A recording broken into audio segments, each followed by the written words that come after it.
Welcome once again to our study of Treasury of Precious Qualities.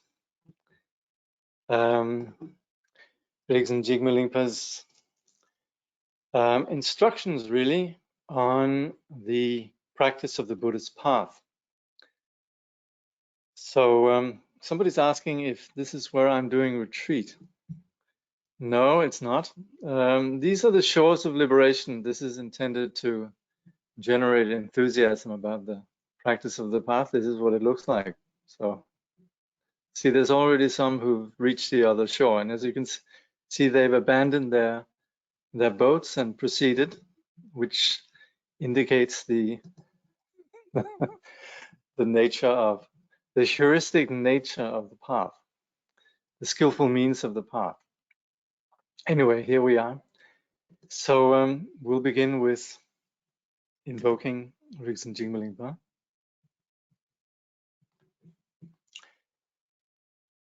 The source of love and compassion for all beings, who knows all that is knowable, emanation of Longchenpa, heir to a treasury of mind termers, skylight yogin of the vast expanse of luminosity, and Jigme Lingpa, at your feet we pray.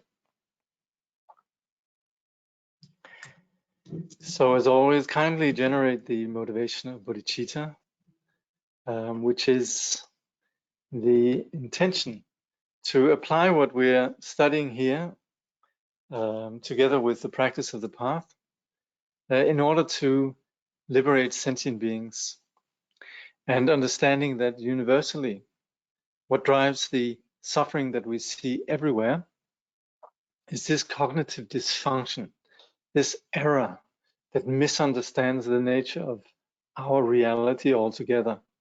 The, you could say, subjective dimension of our mind that fails to understand the nature of reality, and as such, projecting other as an object, then we have this dualistic situation in which then we continually operate from the point of view of likes and dislikes and the actions that are fueled by these, what then becomes what we call kleshas and karma. But all of this comes from a basic condition of ignorance, a basic lack of awareness. And this is what we're doing with the practice of the path. Now, for us to really appreciate the extraordinary, basically to understand what is happening, we need to understand, one, the ramifications of confusion, and also appreciate the possibility that confusion can be remedied. So just like if we have an illness that can be remedied, we need to appreciate that we don't want to let this illness go unchecked. And so that's where we presently are contemplating, in the context of practice, we're contemplating several thoughts that change the mind. So we've contemplated the value of our present situation, being born a human, and not only being born a human, but being born a human in which we have all the conditions that have come together for us to practice. And then for us to generate a determination to not waste this precious opportunity, then we meditating on impermanence. And also we then recognizing that as long as we're stuck within this dualistic condition of samsara, there's cause and effect. What we do and how we experience things is entirely dependent on our actions. So presently within this deluded condition of duality, our continual engagement in the world is based on a sort of a deluded projection in which we conceive time and space. We basically, on the basis of this duality, we think in terms of ourselves and an object, and this takes place within then a sense of sequence.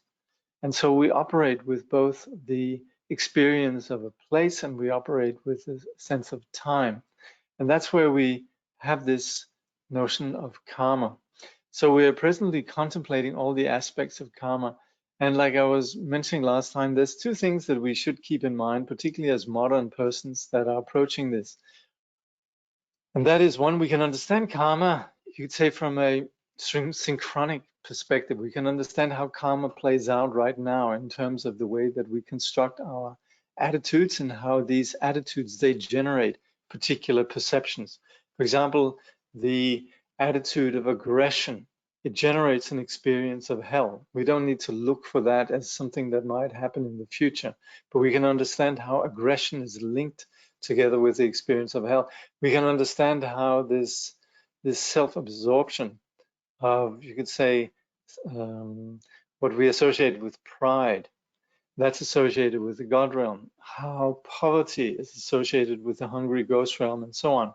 So that's where we understand the various realms of confusion, the various realms of imprisonment, or the realms of samsara, in terms of what we can literally verify right now in terms of our own experience.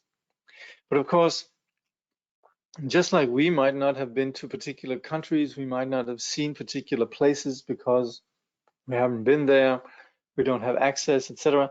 Then likewise also because of our cognitive obscuration and because of our just simply not having the insight, we fail to understand really how this plays out. And that's where we need to rely on those who have actually been to other places and take their word for it. So in this case, we have reliable persons that tell us then, how does this play out in terms of experience when the neurotic mind and its projections plays out in terms of an entire lifetime. And that's why we talk about then the various realms of samsara in terms of actual locations for particular durations of time and so forth. But there's not really a conflict between these two. One is simply what we can verify immediately in terms of, you could say, the seed or the cause for these realms, but the other is also what we can rely on as authoritative, you could say, testimonies about how the experiences of the neurotic mind plays out in the various experiences of the various realms. So that's what we're looking at in terms of karma, how actions have an impact in terms of how we construct our world and our experience. So in the root text, then we're presently looking at number 7. For the sake of their religion, society, or kin, to guard their country, they unleash the mighty elephant of sin, and yet they do not share the consequences of their deeds.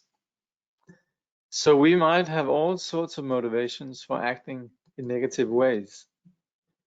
We might do so possibly and sort of wishing to do something in the name of something greater, religion, or protecting the fatherland or the motherland, or protecting family. And then we might actually engage in violence. And the thing is, we might do this in sort of maybe valiantly for others or in the name of something good, go to war or whatever. But the thing is that we are the ones who are going to experience the consequences of these negative actions. So then that's where we need to understand that everything that we do, necessarily we experience the consequences of it. Kangyur Rinpoche then comments here, the perpetrator of an act is always the one who experiences its karmic consequences. In any case, negative actions done for the sake of others, whether in the name of the three jewels or on behalf of relatives, friends, or dependents, or in defense of one's country, will be found upon careful examination to spring from self-centered motives. Okay, so we might valiantly, go to war for our country. We might, in the defense of the three jewels, etc. But that's why if we look carefully, for example, if our religion is the three jewels, Buddha, Dharma, and Sangha, there's never going to be a time when Buddha, Dharma, and Sangha is dependent on us behaving violently. There might be some, you can say, some particular, depending on our motivation, of course, but the act of aggression in itself will never ever be something that can create anything except suffering. So then also on behalf of relatives, friends, and so forth, we might defend them. And that, of course, we could say is a good thing, as long as the mind is not imbued with aggression. So there are instances in which, for example, if we look in the life of the Buddha in the past lives, there's the famous incident where the Buddha, to protect others, took out somebody. And we would say that this actually was not a negative action. But that's exceptional, and that's in the life of someone who was a bodhisattva. Whereas what usually would happen for an individual defending their country or defending, those that are dear for them, is that there would be an experience of aggression and anger and so forth. And so inevitably there will be this toxic condition that emerges. So that's where there's this self-centered motive that also sort of comes in, the ignorant aspect. Thus, Kangyur Rinpoche then comments, gravely negative behavior, such as aggression motivated by an evil intention. This again, this is where we need to look at the anger that resides within. There might initially maybe have been some noble intention, but very quickly turns into me against you. So that will always ripen upon the perpetrator, not upon those on whom the action is performed. So you might think, oh, I did it for so-and-so, I did it for the motherland, or I did it for my family. Well, all these negative actions is not going to be shared by the motherland. It's not going to be shared by those for whom we, maybe with, you could say, an initial good motivation, we then came to the defense of. So that's where the Kangyur Rinpoche says the latter will be untouched by the negativity of the agent who, as the root text says, plunges into evil, unleashing the elephant of wickedness from the restraining harness of self-control, an image used to illustrate the magnitude of the evil involved. So elephants, they're generally quite calm, but in the old days, they would be given liquor, and then they'd go nuts. And then they would be equipped with, they would give them, so I've heard, they would tie weapons to their trunks, and then these elephants would just go berserk on the enemy. So that's how there's this image of the sort of wild elephant then, which is something that can wreak tremendous damage. So that's where we need to be quite honest and intimately aware of, even though we might, say I'm doing this for so and so or this and this noble cause. At the end, there's going to be a lot of, you could say, internal aggression that is generated in the process. So there's not such a thing really as a, Buddhist crusade, Then it says, they thirst for gain. Hold on, let me just see how many that'll be. Yeah. This is now an explanation of the 8 worldly concerns and the 13 influential factors. The 8 worldly concerns, these are probably well known to most of you, but they are hope and fear. Yeah, they're essentially summed up in terms of hope and fear. But they're these concerns that are entirely centered on our ego. This is again where it's quite helpful for us to be aware of how ego operates within ourselves. That's very much key to the entire journey of liberation, is to actually be aware of what is actually, you could say, the object of refutation, or what is it we need to be free from. So we can't really claim that the spiritual path is something that's being undertaken on the terms of ego. For example, something that would render us more comfortable and so on. And we actually want to identify how ego plays out. And we can infer the existence of ego simply by looking at these 8 worldly concerns. And they are then, like I said, summed up in hope and fear, but they are then hope for gain, profit, fear of loss, hope for pleasure, fear of discomfort, hope for good reputation, fear of bad reputation, hope for praise, fear of blame.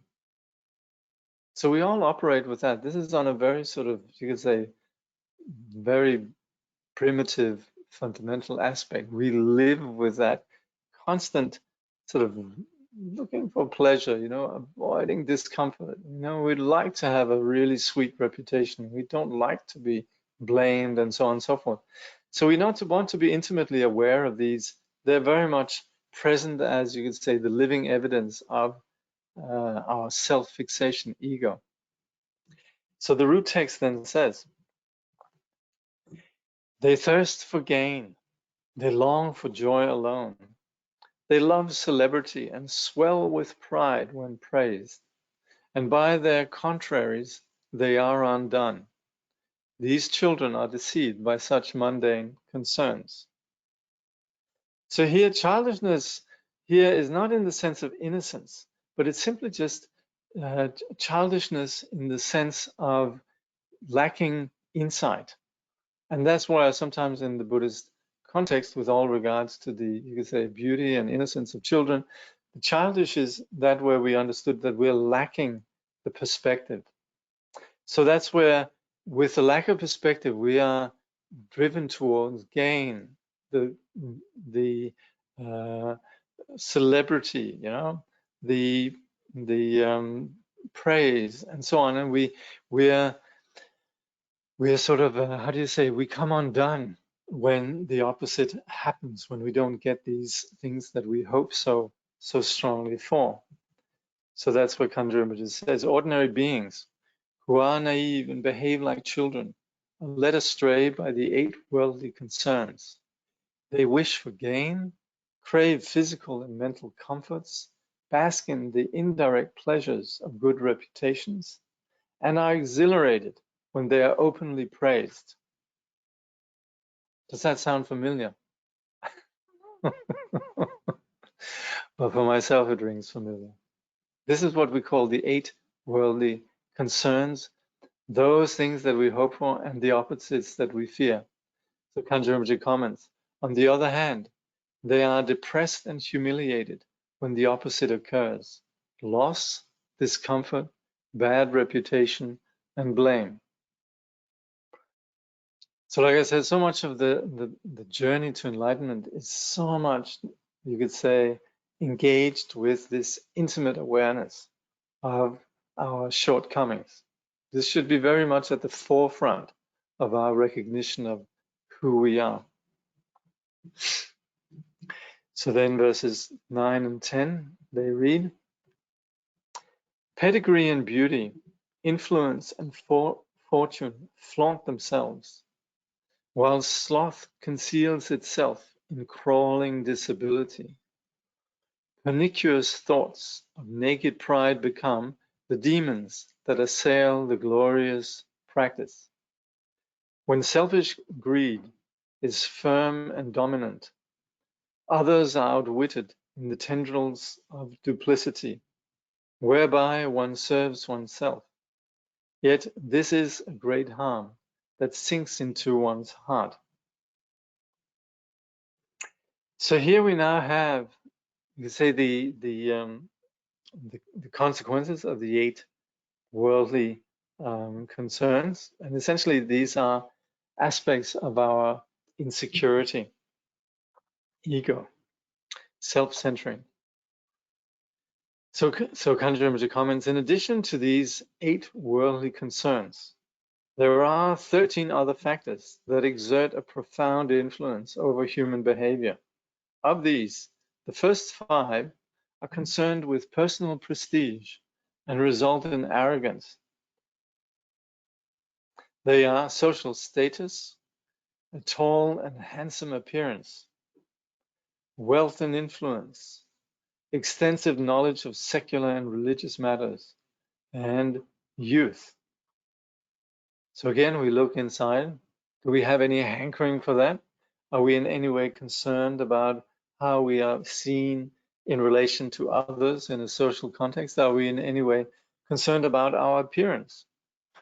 Are we in any way concerned about our finances and whether or not we have influence? Are we in any way concerned about whether it appears that we have knowledge in both the sort of worldly and spiritual context? And finally, are we concerned about our age?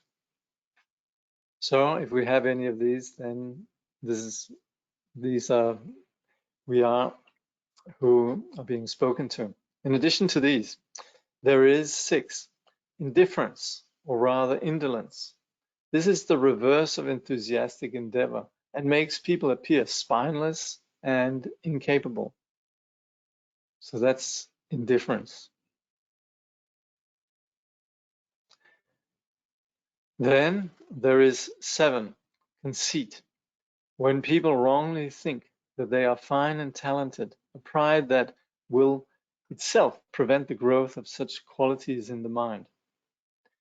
After this come the 2 enemies of the glorious but arduous practices of the sacred Dharma, namely desire and resentment. So that's why desire can be a number of things, from just wanting particular things, agendas, to physical desire, ambition, and so forth, and resentment, which is then this sort of, can be anger, but it can be sort of a grudge that's born and very much linked up with comparing oneself to others. So these, Kangyur Rinpoche says, are like demons that sap whatever qualities have been developed in the past and hinder their cultivation in the future. Then there is 10, miserly attachment to wealth, the very antithesis of generosity, as a result of which people become increasingly 11, centered upon themselves and their possessions. So that's miserly attachment to wealth that leads to become centered upon oneself and what one has, possessions. Because of this, their hearts are invaded by the creeping plant of 12, cunning and duplicity, the source of faithless and deceitful attitudes. So that's on the basis of these kind of concerns about wealth and our possessions, then we become manipulative and untruthful.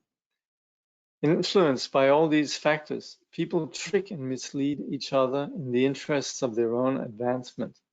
But such behavior is like eating poison, calamitous in both this life and the next. These 13 factors should be rejected for the enemies that they are. Okay, these 13. So the 8 worldly concerns and the 13. Now I just discovered, actually, I need to do a little bit of homework here. You can have a cup of tea while I'm I need to do some little bit of just on in the department of formatting, just here. Now you can see how this comes about.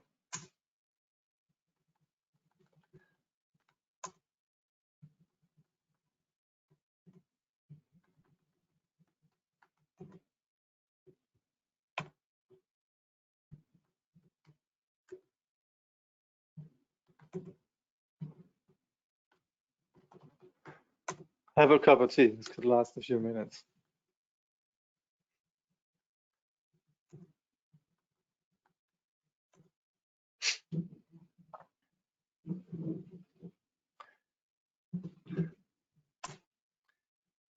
Or maybe go over the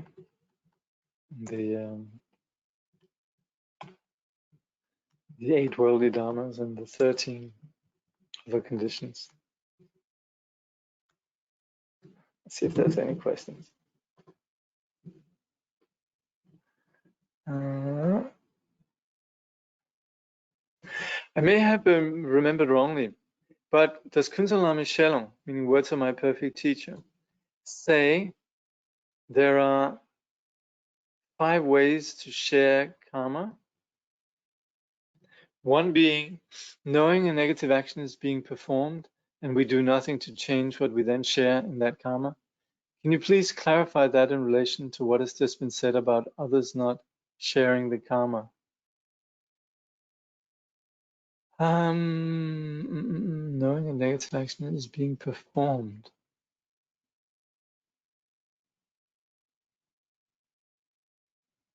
Yeah, that's actually true. There is, yes. Well, there is that. That's true. And that's also, for example, Yeah, you're absolutely right. And we would sometimes say, you know, for example, people who, you know, classically we would say generals, you know, army, people who lead armies, they of course also, they they partake in the negative karma. I think the point really more here really is that we keep in mind that while we are sort of, you know, presuming to do something for others that involve a negative result, we should really think in terms of the result essentially falling on us. But you are right. And if, for example, on that note, then, for example, if we encourage others, for example, we would sometimes say when we, for example, eat meat, then we're actually involved in the karmic process, you know, even though we haven't. There's a difference between if we directly kill the animal or if we're just eating animals that have been killed by others. But there's again, there we distinguish if it's us, for example, ordered. You know, you have these restaurants where you can go in and you can they pick out the lobster for it, you know, and then they have it cooked on the spot, you know. That's different from, for example, if you're served something that you actually didn't aren't directly responsible for. So there's some subtleties in this. That's true. There's also another thing that we need to take into account when we understand karma is that we say an action has a particular karmic result. That's true, but the result is also always mediated by circumstances. So for example, we would talk about how you have an apple seed that becomes an apple tree, obviously. But then again, how this apple tree actually really develops also depends on circumstances, the soil, the precipitation, the sun, and so forth. So likewise also, for example, if we engage in a negative action, but then there's regret, then that already plays out something. So we would generally explain karma as something that is based on understanding this essentially three elements, which is cause, circumstance or condition, and then effect. But so that's how we explain it. And this is essential that we understand the meaning of that. But at the same time, it's also important, or rather we understand that, but then we very often would see, you know, the karmic result of, you know, of killing is this, and the karmic result of, you know, greed is that, and so on. So you very often have something that might sound a little bit simplistic, but that's really just talking about, you could say, just like I said, the cause of an apple tree is apple seed. So likewise also, then by nature, aggression does lead to hell realm, but of course, it's again mitigated or mediated by circumstances. So just something to keep in mind when we study karma, because otherwise it becomes a little bit simplistic. And karma essentially takes into account all the various conditions of complexity that we naturally are aware of. Okay. Yeah, I'll just do this one here. And we'll be back on track.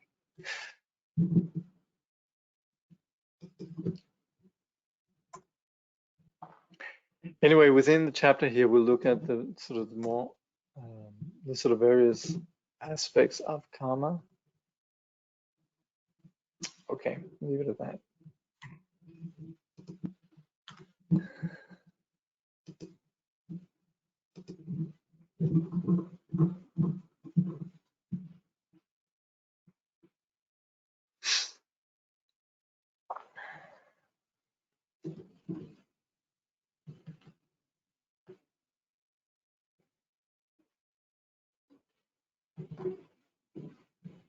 Okay.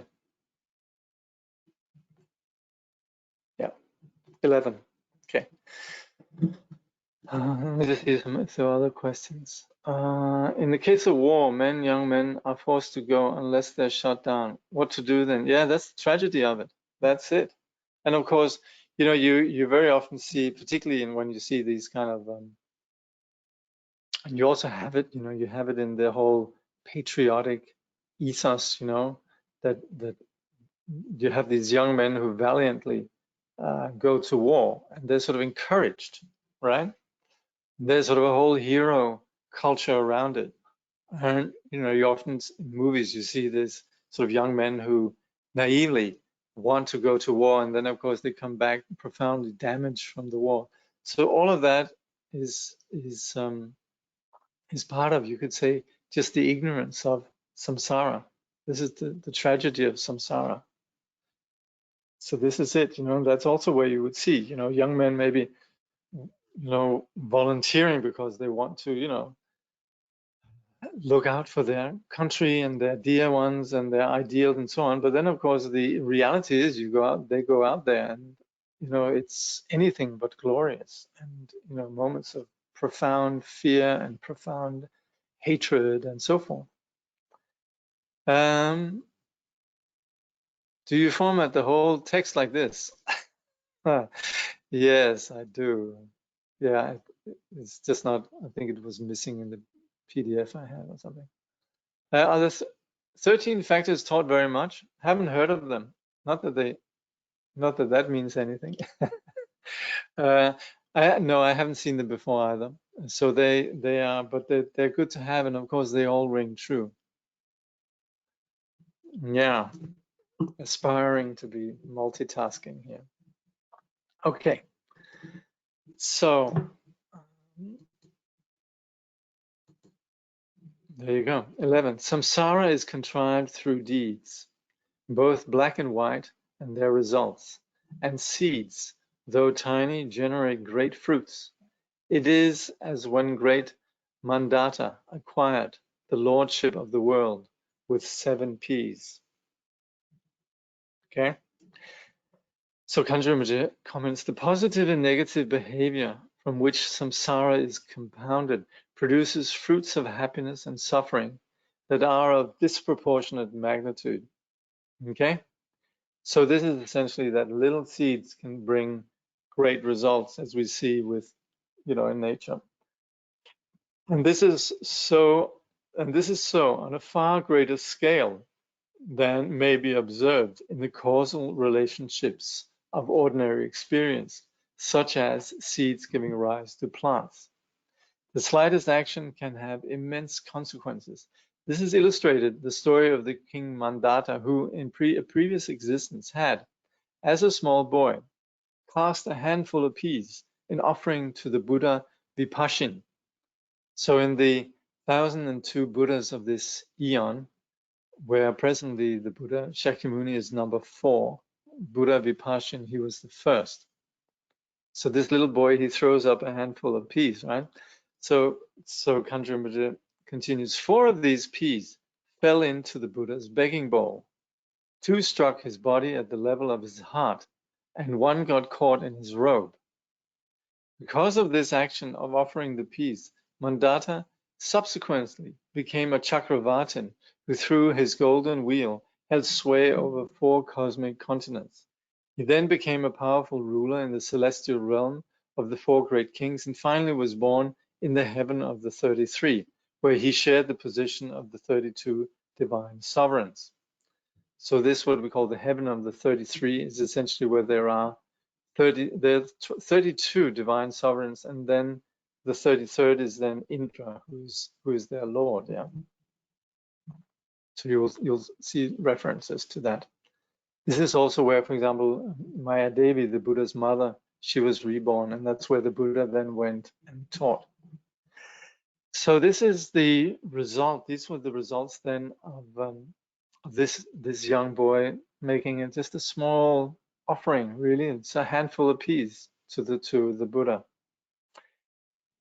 Kangyur Rinpoche then says, likewise, Shariputra offered a piece of cloth to an arhat, and as a result attained great wisdom.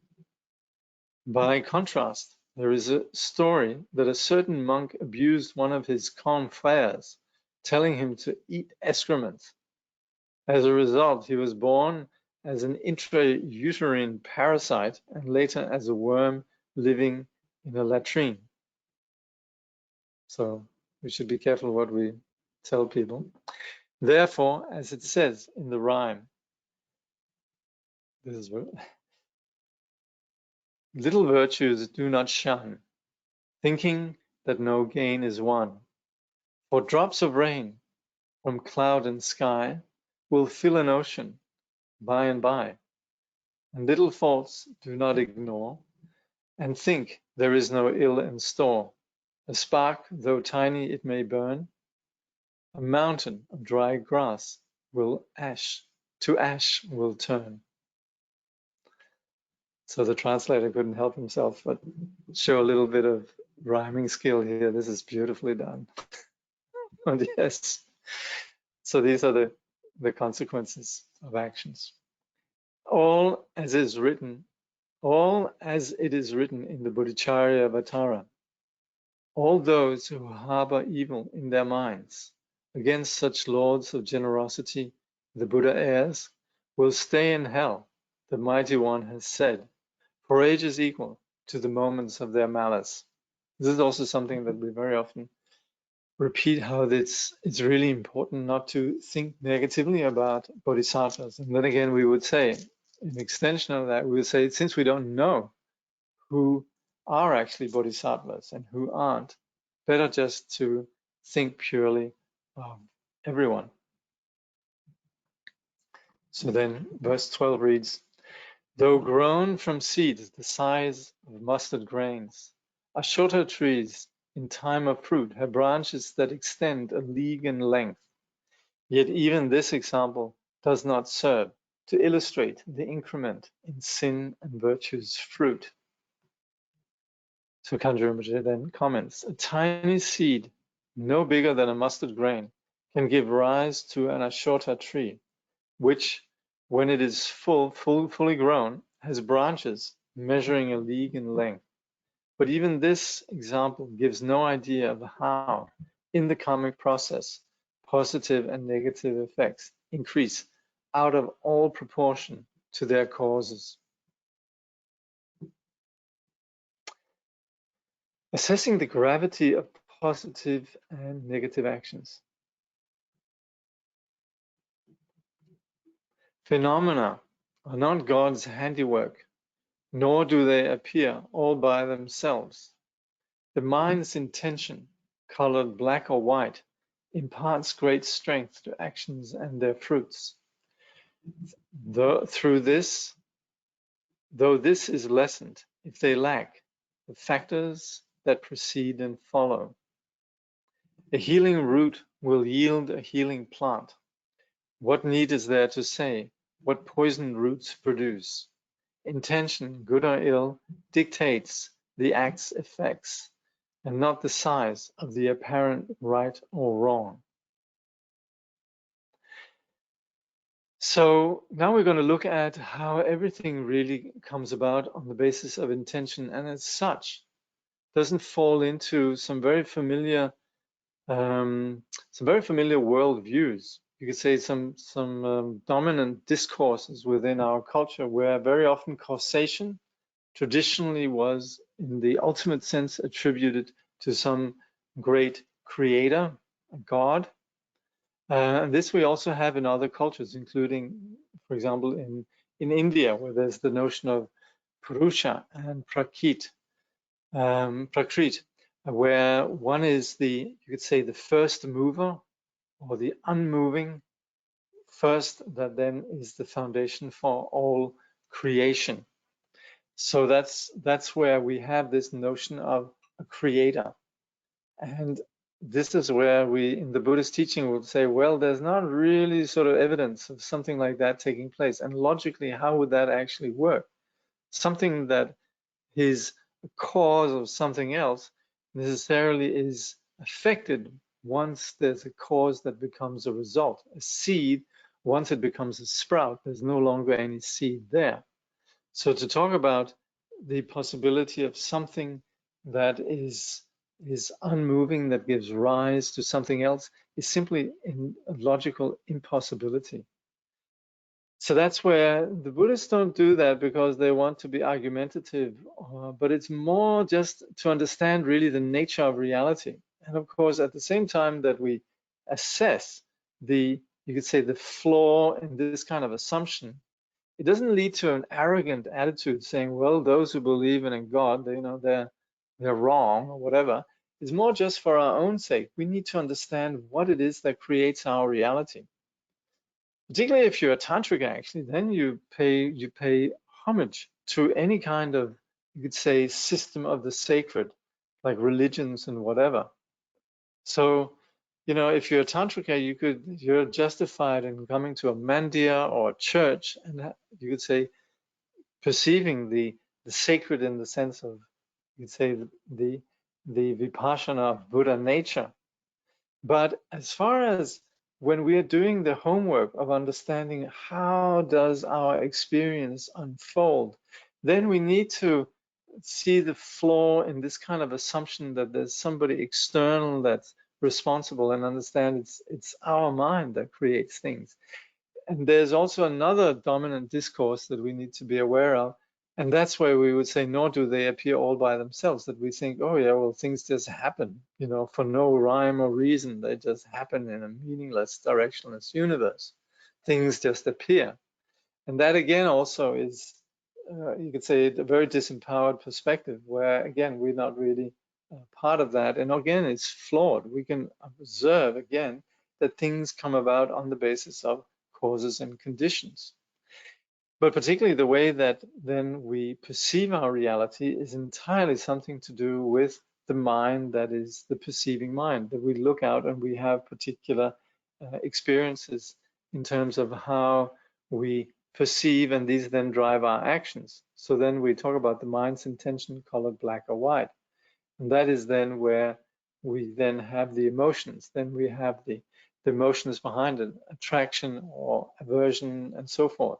So that's where the mind behind is really what drives our actions. So we would say, again, there's a famous quote from Dharmakirti where we would say, as all phenomena arise in dependency, they dwell on the pinpoint of attitude. So this is the attitude that really creates everything. So that's where these attitudes then, they can be virtuous and they can be negative. So just like we understand a poisonous root gives rise to a poisonous plant, and a healing plant comes from a healing root and so on, then we understand really the motivating factor behind actions is what really signifies the value of a particular action. So Kangyur Rinpoche comments, phenomena, whether animate or inanimate, are neither the product of prakriti nor the handiwork of some divine creator. So that's where we have these two. Prakriti is the creation, and Purusha is the divine creator. And actually they refer here, the comment I was just looking, a full discussion of the primal substance, Prakriti, and the doctrine of divine creation can be found in Kenshin Kunzang Palden, The Nectar of Manjushu's Speech, page 372 to 380.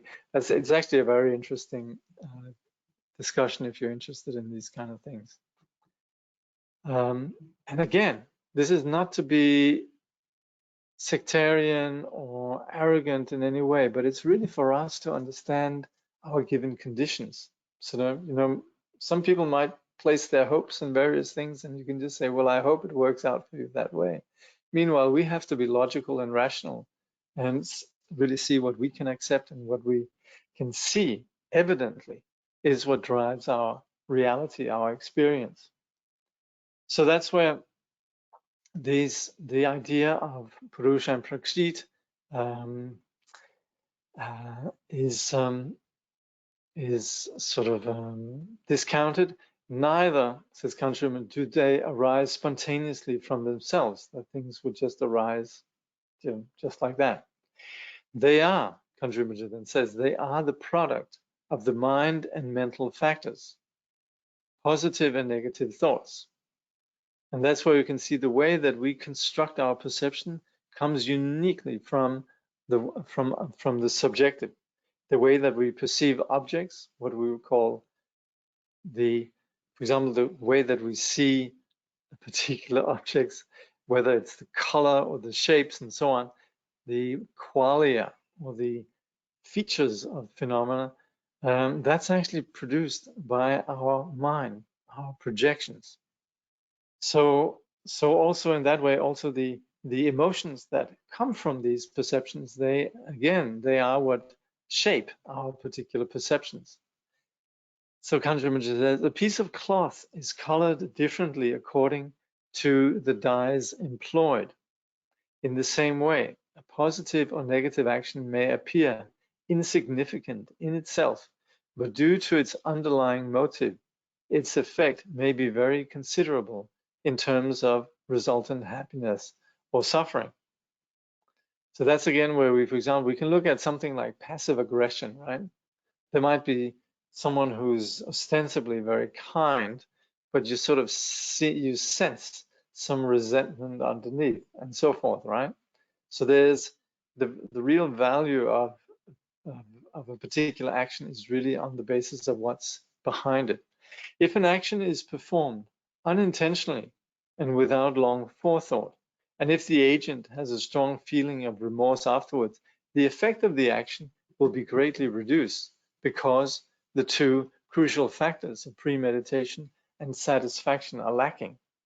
So this is also where the effect of an action really depends on the attitude before, the execution and completion of an attitude, and then the subsequent, you could say, satisfaction or rejoicing in a particular action. For example, if we inadvertently step on a little creature and we go, oh no, I stepped on this, this ant or this frog or whatever it might be.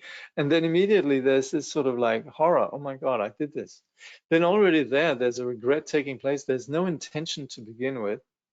There's not any kind of satisfaction at all. And so in that way, for the karmic consequence to be complete, that's actually lacking. So it's very different that if something's premeditated, we follow through with an action, and then afterwards we're satisfied. Very different. Yeah, that's again where we are when we talk about cause and effect. These aspects that we're talking about here, they constitute then what we could call the conditions. Yeah. So Kangyur Rinpoche says, if the root of a plant is medicinal, the stem and fruit will also be medicinal. If the root is poisonous, there is no doubt that the shoot will be poisonous as well. In the same way, the effect of an action depends not so much on the apparent goodness or badness of the act itself, but rather on the character of its root, namely the positive or negative intention that propelled it. Okay? So again, you do something, but what really constitutes the value of the action is the attitude behind it. So it said in one of the sutras, with good intention, one man placed his boots on Buddha's head, another, well-intentioned, took them off. So I'm not entirely familiar with this story, but you probably, in the words of my perfect teacher, would have read the story about the man who was walking along the road, right? It might be the same story. And then he sees a tsatsa, or he sees a Buddha statue on the side of the road. And because it's being exposed to the elements, he has a shoe, he finds a shoe, and he puts it over the Buddha statue, right? So he has really good intention. Then somebody else comes along and says, good grief, there's somebody who's put a boot on top of the Buddha, and then they removed it. So of course, both of these are, you could say, good intentioned actions. There's not a right or a wrong. That's rather important to remember these, It's not as black and white as that. I remember, Tongsa Kangyur Rinpoche, he would joke, Buddhism would be so simple if we just said, you need to eat this food, you need to wear this kind of clothing, and you need to make pilgrimage to this place, And he said we would have such success with marketing Buddhism if it was that simple. Instead, we talk about complexity, and it's On the other hand, I would say if we are the kind of persons who might be annoyed with sort of, oversimplification, then this is profoundly satisfying. So you might sort of resonate with what's being talked about here.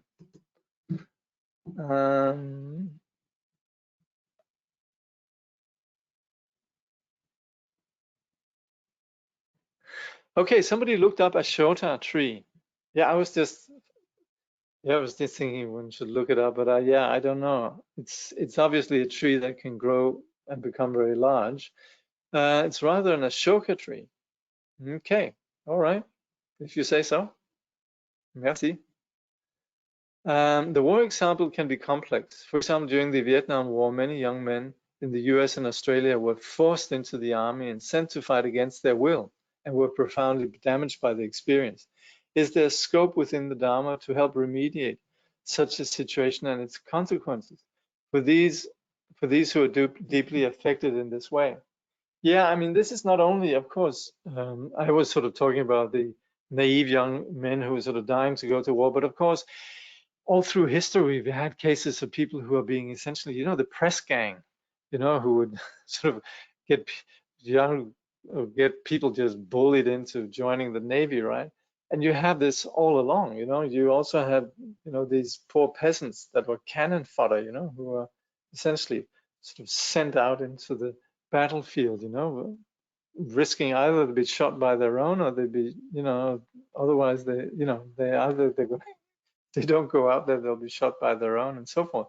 So that's where there is this helplessness that's basic to samsara. And, it's not as if we can say, it's not fair. These people, they shouldn't suffer karmic consequences. This is the tragedy of samsara. That is that we, on the basis of our particular karma, we find ourselves in situations where we simply have no power over it. This is simply just, the very nature of karma is that there's no justice in some sense. There's just consequences. So there's not as if there's somebody we can appeal to. There's not like the karmic court in which we could say this person is innocent. Could they please go free? We simply just have to say, what is actually happening. And this is where the entire nature of samsara is, that all sentient beings ultimately are innocent. And due to ignorance, just like when we fall asleep at night, not knowing what's happening, the various layers or the various imprints in our consciousness drive particular situations. And all along, sentient beings are suffering even though they haven't done anything wrong.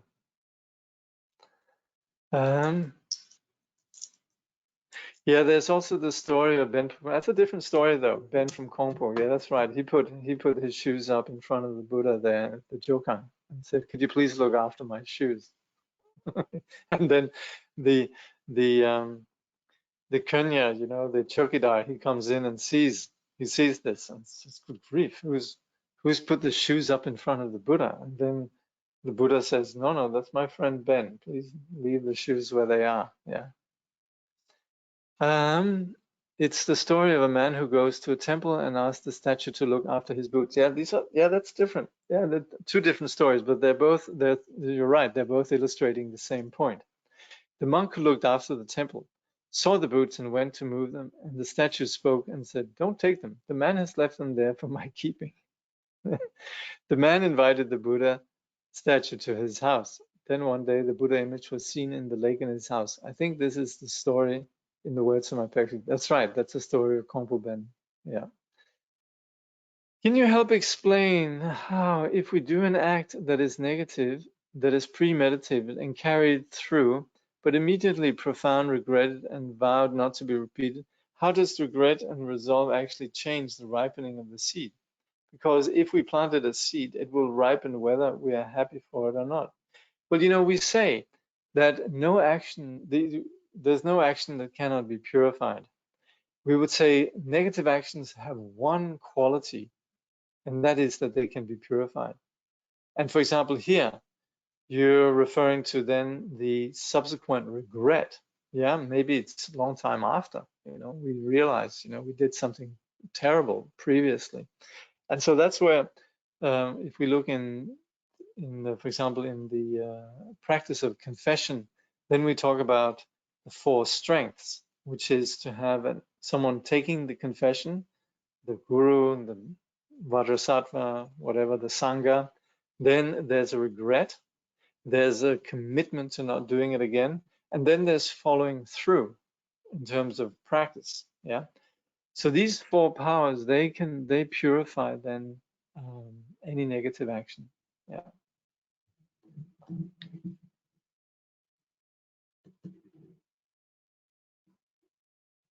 Oh, there you have it. There's more to it. And both men were later born as kings. Yeah.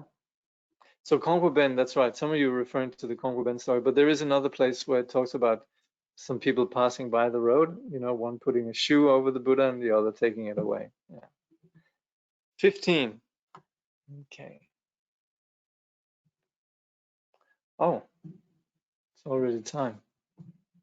Let's see here. Is it a big one? Let's save it for next time. Do you have any more questions?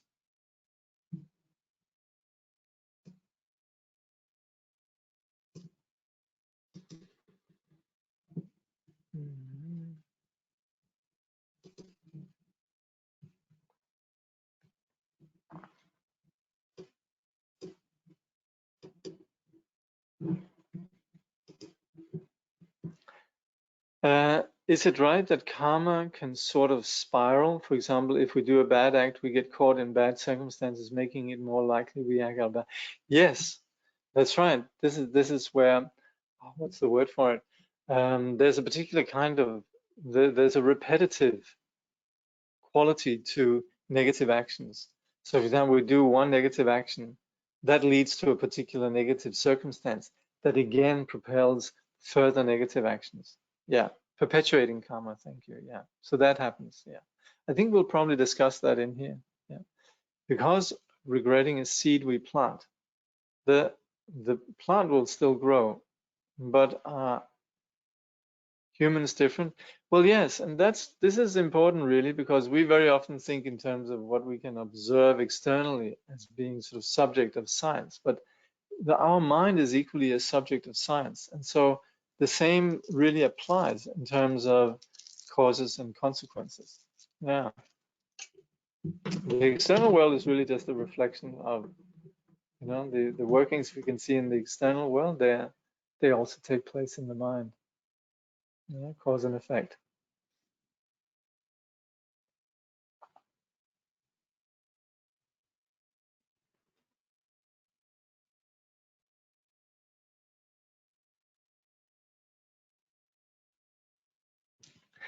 You're welcome.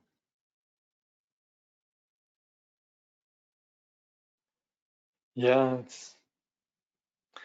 this is it's something that's very important actually. And of course, the law of karma, in that we are talking cause and effect, already there we're touching on dependent arising. And already there, this has ramifications also in understanding the nature of emptiness. And we will say the more we understand emptiness, the more we understand karma. The more we respect the more we have an insight into emptiness, the more we have an insight into the law of karma. Will we discuss Yogacharya and Madhyamika and how karma fits into these frameworks later on? Well, in the context of karma, then there's not really any difference between Yogacharya and Madhyamika. Even though the Yogacharya, they sort of make more of a point. Then, like I was just saying, we study Madhyamika and we understand emptiness. We implicitly also understand relative truth better. But specifically with regards to the tenets or the doctrines of Yogacharya and Madhyamika, this will be discussed to some extent in the chapter of on bodhicitta. Yeah. But keep in mind, the Treasury of Precious Qualities is very much aimed at the actual practice of the path. So already now, when we're studying the 4 contemplations, there's already a presumption that we at that point have some understanding of the theory of, say, Yogacarya and Madhyamaka, understanding the view. So when we're approaching the text here, it's much more, you could say, practice oriented, not very philosophical, even though we will touch on philosophy, because that of course enables, you could say, a greater clarity, that enables greater engagement in the practice of the path. Yeah. But yeah, we will talk Yogacarya and Madhyamaka later on. Okay, thank you.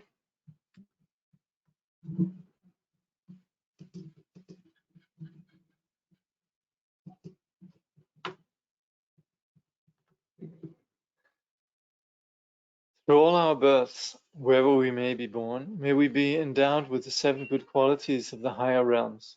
As soon as we're born, may we meet with the Dharma and have the freedom to practice it properly.